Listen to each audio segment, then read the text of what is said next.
Good morning everyone. कैसे हैं आप सब। मैं हूं निशा और मेरी पाठशाला में आप सबका स्वागत है।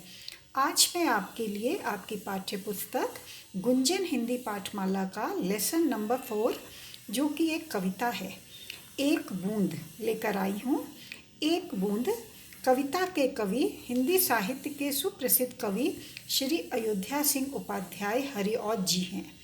हरिऔध जी का जन्म 15 अप्रैल 1865 में उत्तर प्रदेश के आजमगढ़ जिले के निजामाबाद नामक शहर में हुआ था और उनकी मृत्यु 16 मार्च 1947 में हुई थी। हरिऔध जी ने अलग अलग विषयों पर काव्य रचना की है। उन्होंने आधुनिक समस्याओं पर भी नवीन ढंग से अपने विचार प्रस्तुत किए हैं। प्राचीन और आधुनिक भावों के मिलन से उनके काव्य में एक अद्भुत चमत्कार उत्पन्न हो गया है। प्रिय प्रवास हरिऔध जी का सबसे प्रसिद्ध और महत्वपूर्ण ग्रंथ है। यह खड़ी बोली का प्रथम महाकाव्य है जिसे मंगला प्रसाद पुरस्कार से सम्मानित किया गया था। प्रस्तुत कविता में कवि ने पानी की एक बूंद के माध्यम से मनुष्य को जीवन में आगे बढ़ने के लिए कर्म करने की प्रेरणा दी है। यदि हम भी एक बूंद की तरह बिना डरे साहस के साथ आगे बढ़ें तो जीवन में बहुत कुछ पा सकते हैं। चलिए अब कविता पढ़ते हैं। बच्चों, आप भी अपनी बुक खोल लीजिए और मेरे साथ साथ पढ़िए। ज्यों निकल कर बादलों की गोद से थी अभी एक बूंद कुछ आगे बढ़ी, सोचने फिर यही जी में लगी, आह क्यों घर छोड़कर मैं यूं कढ़ी। पहले हम कठिन शब्दों का अर्थ समझ लेते हैं। जी का अर्थ है मन और कड़ी का मतलब है निकली। अब भावार्थ देखते हैं। प्रस्तुत पद्यांश में कवि कहते हैं कि एक बूंद जैसे ही बादलों की गोद से निकलकर अभी कुछ थोड़ी दूर तक ही पहुंची तो वह अपने मन में बार बार यह सोचने लगी कि हाय, मैं अपना घर छोड़कर इस तरह बाहर क्यों निकल आई। इसी तरह मनुष्य भी जीवन में कुछ करने की चाह में सफलता प्राप्त करने के लिए घर से बाहर निकलता है तो उसके मन में भी डर होता है। वह सोचने लगता है कि कहीं घर छोड़कर कुछ गलत तो नहीं किया, क्या उसका निर्णय सही है। लेकिन उसकी असली परीक्षा है अपने निर्णय पर टिके रहना। चलिए अब आगे पढ़ते हैं। दैव मेरे भाग्य में है क्या बदा, मैं बचूंगी या मिलूंगी धूल में, या जलूंगी गिर अंगारे पर किसी, चू पड़ूंगी या कमल के फूल में। देव कहा है ईश्वर को। भाग्य का अर्थ है किस्मत। बदा मतलब लिखा। अब बूंद बाहर निकलकर भगवान से पूछती है कि हे ईश्वर, मेरे भाग्य में क्या लिखा है। क्या वह बाहर निकलकर बच पाएगी या फिर धूल में मिलकर मिट जाएगी। या जलूंगी गिर अंगारे पर किसी, चू पड़ूंगी या कमल के फूल में। बूंद आगे पूछती है, क्या मैं किसी अंगारे पर गिरकर जल जाऊंगी या फिर कमल के फूल पर गिरकर सुरक्षित हो जाऊंगी। बूंद को नहीं पता कि उसके भाग्य में क्या लिखा है। इसी तरह मनुष्य भी घर से बाहर निकलने पर सोचने लगता है कि अब हमारे साथ क्या होगा। मन में तरह तरह के विचार आते हैं। वह यह सोचकर डर जाता है कि आगे क्या होगा। क्या उसे सफलता मिलेगी, उसे अपने लक्ष्य की प्राप्ति होगी।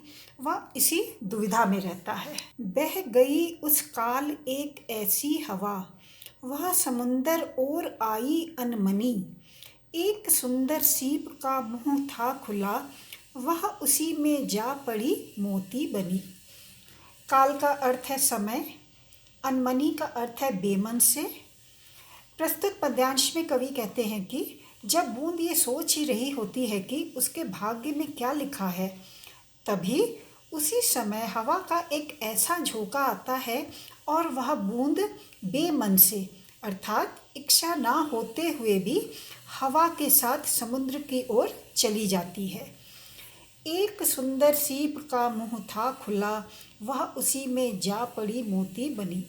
जब वह बूंद समुद्र के पास पहुंचती है तो उस उसी समय वहाँ एक सुंदर सीप का मुंह खुला हुआ था। वह बूंद उस सीप के अंदर गिर जाती है और सुंदर मोती बन जाती है। तो जिस प्रकार बूंद ने अपने डर पर विजय प्राप्त करके और अपने मार्ग में आने वाली सभी कठिनाइयों का सामना करके अपने लक्ष्य को प्राप्त किया, उसी तरह अगर मनुष्य भी अपने पूर्ण आत्मविश्वास के साथ अपने मार्ग में आने वाली सभी कठिनाइयों का साहसपूर्वक सामना करे तो उसे सफलता अवश्य प्राप्त होगी। चलिए अब आगे पढ़ते हैं। लोग यूं ही हैं झिझकते सोचते, जबकि उनको छोड़ना पड़ता है घर, किंतु घर को छोड़ना अक्सर उन्हें बूंद लौ कुछ और ही देता है कर। अक्सर का अर्थ है प्रायः और बूंद लौ का अर्थ है बूंद की तरह। अंत में कवि कहते हैं कि जब लोग किसी कारणवश या अपने सुनहरे भविष्य के लिए अपना घर छोड़कर बाहर निकलते हैं तो वह घबराते हैं, झिझकते हैं कि पता नहीं बाहर निकलने पर क्या होगा, वे सफल होंगे या असफल। वे बूंद की ही तरह सोचने लगते हैं कि उनका क्या होगा, किंतु घर को छोड़ना अक्सर उन्हें बूंद लौ कुछ और ही देता है कर। कवि कहते हैं कि लोगों को डरना नहीं चाहिए, क्योंकि अक्सर उनका घर छोड़ना उन्हें उनके सफल जीवन की ओर ले जाता है। बूंद की तरह उनका भी भाग्य बदल जाता है और वे अपने लक्ष्य को प्राप्त करके समाज में अपना विशेष स्थान बना लेते हैं।